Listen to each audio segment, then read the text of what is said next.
So Logan came out this weekend. It is the 10th movie in the X-Men franchise. It is the final film in the Wolverine trilogy, and it is the final film for both Hugh Jackman and Patrick Stewart in the X-Men franchise, so I can't think of a better time to stop and rank all 10 X-Men movies. For me, the X-Men franchise has a special place in my heart because the first movie came out right after I graduated high school, and so it was a movie that while I was in high school, I was anticipating it. I graduate high school, move into adult life, and the X-Men franchise starts, and so my entire adult life, this franchise with Hugh Jackman, with Patrick Stewart has been there, and now that era of adult life has come to an end for me, so it's a little bit bittersweet. It's kind of exciting, so let's start talking about the X-Men franchise. Before I dive into my list, jump into the comment section, give me your ranking of the X-Men movies. I love to talk about movies with people. Please join me in the comment section. I really do read it, and I really will comment back, so let's have a great conversation about it. With that said, let's get started. Coming in at number 10 is X-Men Origins Wolverine. Wow, this movie is bad. Like, I'm normally pretty easily entertained. My threshold for entertainment is pretty low. And I was sitting in the theater watching this, and I had that experience of being like, I can't believe how bored I am in a Wolverine movie. I can't believe how hard it is for me to stay awake right now. Like, I am wasting time watching this. This is so bad, and it's so bad on so many levels. So it has the basic prequel problem that most prequels have, where you take a character that we love and we show them before they're the character we love, and before they did things that we love them doing, they're doing all these things we never wanted to see them doing. And so Wolverine is a little kid having daddy issues. We see him with a love interest chopping wood. We see him bumbling around in a bathroom. All kinds of things that we never wanted to see Wolverine do. But those are kind of superficial issues. Just at the core of this, the story of it messes up the continuity that we've seen before. It doesn't make Wolverine more interesting. It makes him less interesting.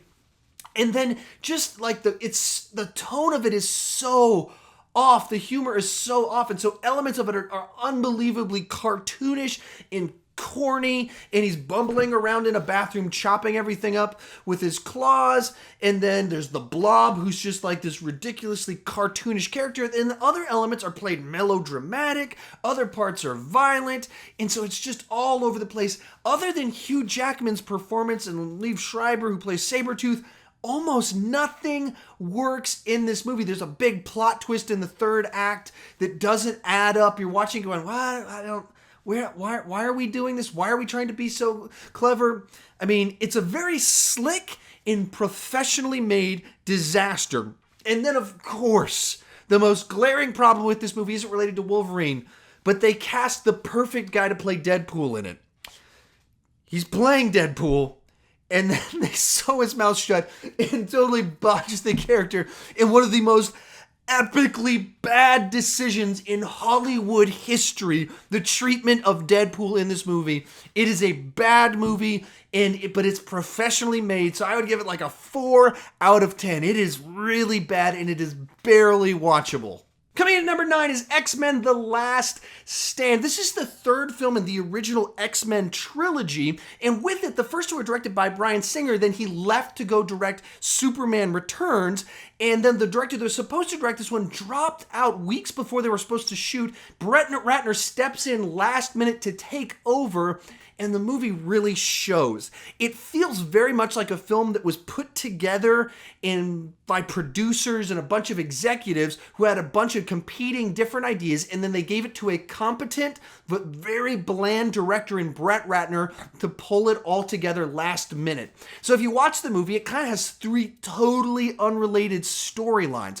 So one of them is all about how there's a mutant cure that is, all the politics that go around the idea of a cure for being a mutant. Second one has to do with Magneto waging war because of the cure, I guess. And so he's getting a bunch of mutants together to go tear up San Francisco.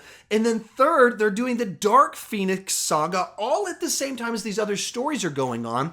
And you feel like they don't do any of these stories really justice. It's like 30 minutes shorter than X-Men 2, and 3 different storylines, and very disappointing in the way they're handled. And throughout the whole movie, characters in it are just very strangely handled. So they've got the character Angel's in it, played by Ben Foster, who's like, he'll have an Academy Award someday. He's an incredible actor. They cast him as Angel, and he's only in like 3 scenes in the movie. He's like, the opening scene is about him as this troubled kid that's a mutant, what to do with it. And then throughout the movie, he keeps appearing for like single scenes. And they're played extremely dramatic as he's like this troubled child. And then he makes a decision to not like in the middle in front of his father. And this dramatic music plays. And then he swoops back in the third act. And so dramatic, but he's like this itty bitty little piece of the story that once again is unconnected really from the main story that's going on. Or he's like tangential. He's connected to kind of this plot line involving the mutant cure, but has nothing much to do with the X-Men throughout the movie. So very weird. Cyclops is just kind of like flippantly killed off early in the movie because the actor playing him left and followed Bryan Singer to be in Superman Returns. And so they kill his character off, just kind of like, whoop, he's dead. Let's move on with the plot line. It was just suddenly, but it's a slickly made movie. It's glossy, it's shine. There's a couple bad CGI effects. There's some things that don't really work, but overall really well, slickly, professionally made, with a mess of a story that doesn't do justice to any of it. Extremely unsatisfying, and just a lot of things they did just absolutely do not work. Overall, I gotta say I would give X-Men The Last Stand just a 5 out of 10. Well-made, very blah movie. Coming in at number 8 is X-Men Apocalypse. This is the 3rd film in the First Class trilogy and the follow-up to the wildly successful X-Men Days of Future Past. And this movie is really just very blah. It's very forgettable. And I mean, I watched it in the theater, and within a month I was like trying to remember what happened in the movie. And that's a really big problem, for the simple fact of the matter is it's about Apocalypse, one of the best and just kind of most appropriately used word, epic villains in the X-Men universe. He's supposed to be the one that brings the apocalypse, this first mutant that's trying to collect all the powers. This should be this incredible story, but instead it just comes off very bland and mediocre in the way it plays out. And there's a few reasons that this kind of happens. First off, they had the Jennifer Lawrence problem, and that is to say they hired her early on in her career when she was just kind of a rising star that might make it, and then because of Hunger Games, because she had won some Oscars and nominations, she suddenly becomes this A-list actress, so they have to keep making her a major part of the story, even though she clearly doesn't want to be in the movie. And so your lead is really holding things back quite a bit. Beyond that, it suffers from having a villain that could appropriately be trying to end the world, but it comes out at a point in time where far too many comic book movies have had this end of the world apocalypse where there's sky beams and clouds of debris flying over cities. And this movie ends with Magneto like pulling up cities and debris flying over them, which we've seen over and over and over again. Then you move into the third act of the movie, and it just kind of comes off anticlimactic because the way they handle Apocalypse, and it becomes like this mental battle, and it doesn't live up to the villain being Apocalypse. And so then that didn't really work. And just overall, there's just a lot of missteps all along the way throughout the whole movie, so it never was as good, as exciting, or as epic as the title or the character you would think would warrant. With all that said, Michael Fassbender, especially during the first half of the movie, has some great scenes and great elements with his family. Quicksilver has a great little scene that's a follow-up to what he did in the previous movie. So there's some elements in it that are really good. This one, I would say, I wouldn't recommend it. I would only give it like a 6 out of 10, but at the same time, it's a much more watchable film than the 2 films below this. You can see what they were trying to do. They just didn't quite pull it off as well as they could have. But as we move forward with our list, this bottom 3 are the only 3 I wouldn't really recommend. All the ones above this, I think, are really good movies, and you're just sorting through 7 different very good comic book movies to some of them just great movies, period. Coming in at number 7 is The Wolverine. This is the second film in the Wolverine trilogy, and it almost is a great film, but there's, save for a few missteps along the way. So they hired a great director in James Mangold Mangold, who's great at these character studies, and he's actually directed at least one great Western in 3:10 to Yuma, and brings that sensibilities to the character Wolverine, which is perfect for these standalone Wolverine stories. Then they take him to Japan to tell kind of some of the classic stories or adaptations of some of the classic stories from the comic books. All of that is great. Some of the action in this movie is superb. I mean, some of the best action in the whole franchise. They figured out how to do Wolverine right and have a brutality to him. Even though the movie in the theaters was only PG-13, just a great job with the Wolverine character. But at the end of the day, all the elements didn't fully come together, and they fell into some tropes and cliches of the comic book genre of having to have this big spectacle finale and very cartoonish finale, so where the movie doesn't end as strong as it begins, and there's like a train sequence that never looked quite right to my eyes, but the movie almost is excellent, other than just a few elements that kind of ding it down in ways that kind of really soured the movie for me in the third act. And so it's one of those movies that I enjoyed a great deal in the theater, but the more I thought about it, it was like, I don't like it as much as I know, as much as I want to. It's just not quite there. Very good movie, but you can just see the problems, and it feels a little bit like the studio intervened and was like, no, it's gotta have more spark to it, but make it crazier. Do I have like a robot suit or something? And you can just feel the notes from the studio shifting away from what James Mangold really wanted to do, or probably what Hugh Jackman wanted to do, and therefore you get a movie almost there, but not quite. At the end of the day, I would give the Wolverine probably a 7.5 out of 10. Coming in at number 6 is X-Men, the very first of this series. This movie is an incredible film, especially if you view it in light of when it came out. It came out really before CGI kind of got perfected. It's the first of this modern era of comic book movies, and in that, if you watch it, elements of it seem kind of quaint. The big finale at the end of the movie is this battle at the Statue of Liberty, and it's like 30 guys' lives are in danger. And there's like 2 guys having a fist fight on top of the Statue of Liberty. But spectacle-wise, it seems so small scale to compare to most comic book movies today and what they look like. But in that, this movie does a great job throughout the first 30-40 minutes of world building and seeing things through the eyes of Rogue and Wolverine and introducing us to these great characters as we go along. And just for the simple fact of the matter that they were able to cast Hugh Jackman, one of the great actors of our time, who's so charismatic and such a wonderful movie star, just seems like kind of a great guy and a real cool guy, and they introduced us to him. So all around, there's so many great things about this movie that you almost forget the plot of it isn't really all that great. It's Magneto wants to kidnap Jubilee to grab a machine to convert a bunch of politicians into mutants. That's the plot of the movie. There's not much to it. There's not a lot of twists and turns, and it loses a lot of momentum in the storytelling. I rewatched it a week or two ago. It loses a whole bunch of momentum as soon as Rogue gets kidnapped, and the movie just kind of goes, whoo. And even though the movie's not very long, you can just kind of feel it get deflated a little bit. Also, rewatching it, I was like, this movie doesn't have very much action in it at all. Like, there's like a cage fighting scene at the beginning that's like 20 seconds long. Then there's a little action sequence that's about a minute long, a few minutes after that. And there's not much action until the third act, which, like I said earlier, is kind of quaint.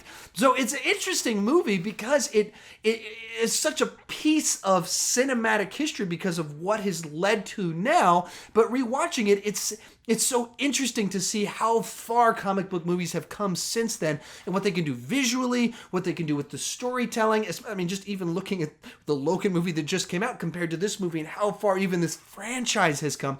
It's absolutely fascinating. It's a very good movie. It's not a great movie. I would give it an 8 out of 10. Great kickoff to this franchise. Looking back on it, not as great as I thought it was when I first saw it in the year 2000. Coming in at number 5 for me is X-Men Days of Future Past. A lot of people would probably have this up in the 1, 2, 3 slots. For me, this movie never worked as great for me as it does for a lot of people. Now, keep in mind, I think this is a great movie, very good movie. I'm going to give it a really good rating in just a minute, but just the way a lot of people view it, it didn't emotionally move me the way it moved some other people. But once again, I mean, this is such a cool movie that it's a time travel story. It's joining these 2 trilogies together and getting to see these 2 generations. Just adds a movie to exist that does this. It's just so great that we live in a time where movies like this, that franchises can exist over so much time that they could tell this type of storytelling. That's the stuff about this movie that gets me most excited. The concepts of it, or the actual story of it, just never resonated with me the way it should. Just kind of Charles Xavier's arc and the despair and the depression in it just was kind of, I just didn't resonate with me. I don't want to see Charles Xavier in that state. And so the story didn't move me and get me pumped and as excited as I wanted to, unfortunately.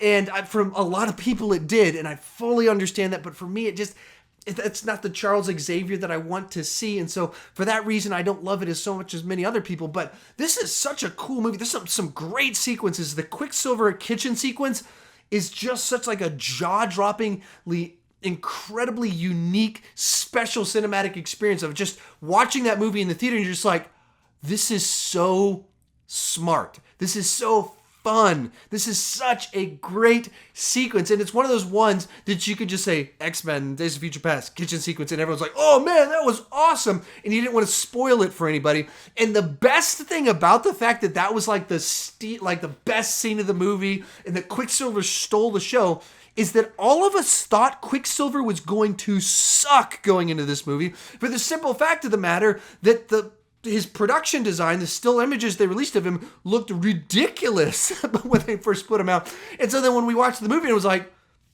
this guy's awesome.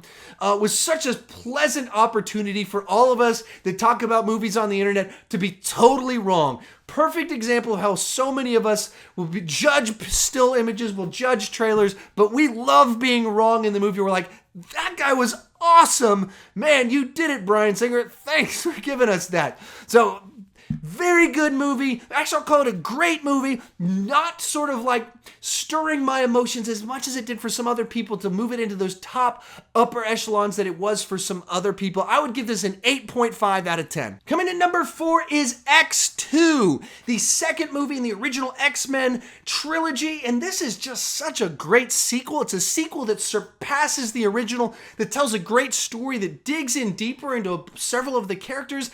And it just takes everything good about the first movie and just makes it better. It's a perfect example of how to do a sequel right and build off of the world built in the first movie. So if the first movie did all the world building but had kind of a weak story, this one just stepped on top of this world they built and told the great story that the first one kind of missed out on. And so it's just a better movie all around. You see Hugh Jackman step into his own as now an actual star leading X2, and I'm being a big part of leading the X-Men. And there's this great love triangle romance where Wolverine's going after Jean Grey throughout the movie. You can see them partnering up with Magneto, which is a nice little touch. So many little things throughout this movie that are just a great great follow-up in addition to the first movie. The things that were set up in the first one get payoffs here. The things that you liked in the first one, you get more of it here. The things you loved about Magneto, you get to see kind of this nice twist on it where he's evil, he's a really bad guy, but in certain areas, they share similar values, and there's worse bad guys, and so they can work with him on some of these deals. So some really cool elements, especially moving into the third act of the movie, where some of the with where the story goes. On the off chance you haven't seen it, I don't want to give you away the final elements of it, but some of the sacrifices made by some characters very much parallel Star Trek II: The Wrath of Khan, one of my favorite movies of all time. Even kind of the way the final shot of this movie is, and the way it's kind of handled, and the way the music is handled. I can't think of a quote off the hand where Bryan Singer has said this. It's explicitly referencing Star Trek II: The Wrath of Khan and how that movie ended very explicitly. There's no doubt in my mind about it, which for me, I absolutely love about it. Well, that said, kind of on the negative side, rewatching it once again a week or two ago, like I did a bunch of the other X-Men movies, the third act kind of drags out a little while. And so if the first one had kind of a quaint third act, this one is one of the first times that a third act felt like it went kind of too long and too much is going on. Like I was kind of checking my watch while these to like just pay attention to at what point in time certain plot points start and when do they move into the third act. And this one I was like, wait, we're not we're kind of early in the movie to be going to the third act, and then it just kind of keeps on going on for a while. And so kind of, there was a certain side to me that was kind of like, all right, you could have cut like 10 minutes off of this third act, I think, and made the movie a little bit better if you'd done that. But really, that's my only complaint with this movie. I would also give this one an 8.5 out of 10. Now, as we move into these final three movies, here's where it gets really tough for me, because each of these movies are so unique in and of themselves and came out far enough into the comic book boom that they popped in an oversaturated market at a time where multiple comic book movies were coming out. At a point in time where this franchise was over a decade old, these movies came out and found a way to make a unique mark that, as you look back on not just the X-Men franchise, but as you look back on comic book movies as a whole, these are some of the most interesting and unique comic book movies of all time. So I struggled on which one to place where, because they're all such really cool comic book movies and movies in general. Coming in at number 3 is X-Men First Class. If I'm being honest with you, I didn't want to go see this movie when it came out. I wasn't interested in it. The trailers did not look good. I was burned out on the franchise because of X-Men The Last Stand, followed by X-Men Origins Wolverine. Then this one had bad looking trailers. Didn't want to go see it. I went to go see it, and I loved the movie. Just so good, so well crafted, and such a unique film experience. And so if you haven't seen this movie, what makes it so interesting is that it's set in the 60s, and it kind of has like a 60s James Bond vibe to it, with some of the gadgets and the technology and the setting and the production design. All of it just gives like this really cool vibe to it. And that's just kind of like the dressing for a very interesting story, as well as great character studies, where you get to see Professor X and how he became who he was, and Magneto see how he became who he became, and done right. In telling a story worth telling, where so many prequels, well, X-Men Origins Wolverine being the example of telling a prequel story that you don't want to see, and seeing Wolverine in a context you're not interested in seeing. This is the perfect example of the right kind of prequel. And that is to say, in the X-Men universe, Charles Xavier and Magneto are like best friends that share certain values at the absolute core, and then they have such gigantic differences as to what to do with that. And therefore, they're two people that, I guess, just for lack of a better word, love each other, but are divided over how to accomplish their purposes, and driven somewhat by one having a worldview of hope and the other having a worldview of cynicism. And that's the story of this movie, and it is a good story. And that's not even to mention Kevin Bacon, who's excellent in this movie, and just shows you why Kevin Bacon is Kevin Bacon. Brings something so unique, and getting to see him in a comic book movie as a villain is just such a fun experience. I loved this movie. Really cool movie. With all that said, as much as I loved it seeing it in the theaters, as much as I'm raving about it right now, for an odd reason, it's a movie that I don't ever feel the urge to rewatch. When I do rewatch it, and when I rewatched it a week ago, I was like, man, I love this movie. This is so good. But something about it, it's just not a movie that naturally I want to rewatch as much as perhaps some of the other movies on this list, where I want to go rewatch them right now. Coming in at number 2 is the ultimate comic book underdog story, Deadpool. And by that, what I mean is, you've probably heard the stories that this movie took years to get made. And it had the baggage of the movie X-Men Origins Wolverine, destroying and ruining the character of Deadpool, while at the same time casting a great actor to play Deadpool in that terrible movie. And so they couldn't get any groundwork going. They couldn't get any momentum. They had a script. And then 2-3 years back, they leaked footage of a test demo deal that they did of a scene from the movie, and the internet went crazy and loved it. And so eventually the studio's like, all right, you can make it, but you've only got like $60 million, which is like a half of how much money they spent on the Wolverine. It's like a third of how much money they spent on X-Men Days of Future Past. I mean, small budget for an X-Men movie.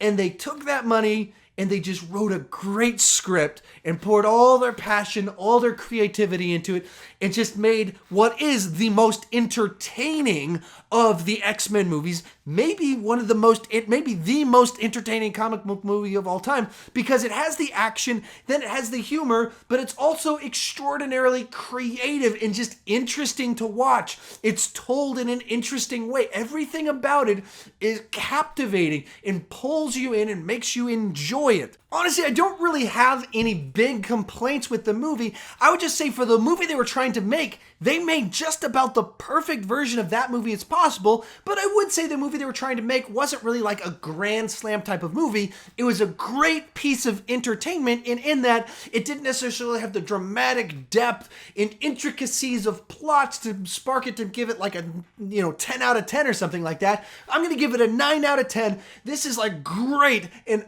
excellent piece of entertainment in the second best X-Men movie, which brings us to number 1 on the list, and that is the one that just came out, Logan. Wow. I mean, this movie was marketed, well, like Deadpool, to perfection. Both of them captured their tone in the marketing excellently, marketed totally differently, but they captured the tone of the movie without spoiling the movie, without giving anything away. And then this movie just had so much depth to it. It was an incredible conclusion to the Wolverine trilogy, incredible conclusion to Hugh Jackman and Patrick Stewart's time playing these characters, and it just told a great story. It felt very much that the second movie in the Wolverine trilogy, essentially was good enough, but you could feel that the studio went, we're going to let you do what you want to do. We're going to trust you. Then likewise, Deadpool was rated R and made a bukus of money, and so the studio went, okay, James Mangold, Hugh Jackman, make the movie you want to make. And so they went and they told this great character study, and it's a movie that the lead Wolverine in it isn't particularly likable or charismatic throughout most of it. Charles Xavier is very broken, and he's not the Charles that you want to see, and you're seeing him in a broken state, and this might contradict some of what I said earlier about X-Men Days of Future Past, but like he's not the way you want to see him, but they tell a great story of why they are that way at this point in time, and it gives them redemption, it gives them conclusion, brings all of it to a satisfying conclusion, all while having the best action, or maybe the second best action, or I don't know where it's at. Extraordinarily good action that's just so visceral and vicious and brutal, and you're just seeing limbs being torn up, and you're just trying to think that a studio trusted them to make a movie that's this hard R in the comic book genre. Something that this could have like killed it. And this franchise, at the time they decided to go R and go in this very character-driven direction, was kind of on the decline when it came to money. X-Men Origins Wolverine was terrible, but it made a bunch of money. The Wolverine made significantly less money than the first one, and so they took a gamble. They rolled the dice on this film, and they let them make a great movie. With that said, the movie had great ambitions, wonderful character study. At the same time, in the storytelling, there's a few cliche elements in it, and there's some characters that are introduced, and you're like, oh, I know what's going to happen to these people. Oh, I know what's going to happen in this situation. As well as there's some, plot device props. And what I mean by that is like they introduce an element in the first act of the movie, and then in the second act of the movie, they remind you of what it is and what it can do. And then in the third act, it plays into the storyline. And as soon as it's introduced, you're like, oh, okay, that's going to play into the story later. Okay, oh, you're bringing it back to remind me. Third act, I know where this is going. And so there's some predictable elements. That's the only issue I have with this movie. Once again, same with Deadpool. I had to go back and forth as to which one I was going to rate where, because I give also Logan a 9 out of 10. Such a great movie, such a unique movie, and a wonderful addition to the X-Men movies, comic book movies, but just movies in general. So that's it, guys. That's my ranking of all 10 X-Men movies. But I don't want to just talk about the X-Men movies. I want to talk about the X-Men movies with you. So please give your ranking of the X-Men movies with your kind of descriptions of why in the comment section below. I really do read those, and I comment back, and I want to talk about it with you, because here's the deal. Some of my picks for where I placed some of the movies are dumb. I know that. I know I've got weird taste and quirks as to why I put things in places. So tell me why I'm wrong. Tell me why your list is better. I would love to talk with you. If you're new to my channel, please consider clicking that subscribe button. I love to talk about movies. I love talking about movies with you guys. If you enjoyed this ranking video, click on that card off to the side. It's a playlist of my other ranking videos that I've done. Like I've done Star Wars, I've done Star Trek, I've done the MCU movies, I did the Underworld movies. But yeah, I love to talk about movies. I'd love to talk about movies with you. Thank you so much for watching.